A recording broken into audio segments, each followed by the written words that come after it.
وعلیکم ورحمۃ اللہ وبرکاتہ۔ اگر آپ والدین کی بخشش چاہتے ہو تو فوراً یہ کلمات پڑھو۔ اللہ سبحانہ وتعالی آپ کے والدین کی بخشش فرما دیں گا۔ کلمات کیا ہیں؟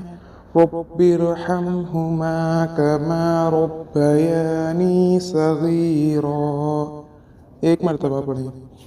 رب اغفر لی ولی والدی۔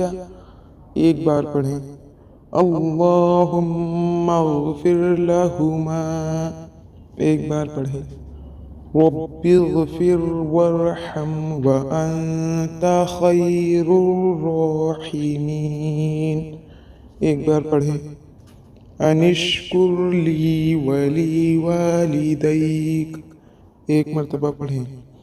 اگر آپ کے والدین فوت ہو گئے ہیں تب تو لازمی آپ ان کلمات کو ضرور پڑھیں۔ انشاءاللہ تعالیٰ اللہ تعالیٰ آپ کے والدین کی بخشش فرما دے گا۔ اور اگر آپ کے ان کلمات پڑھنے کی وجہ سے آپ کے والدین کی بخشش ہو جاتی ہے تو انشاءاللہ عز و جل آپ نے اپنے والدین کا حق بھی ادا کر دیا۔ ویڈیو کو صدقہ جاریہ کے لیے شیئر ضرور کر دیں۔ السلام علیکم ورحمۃ اللہ۔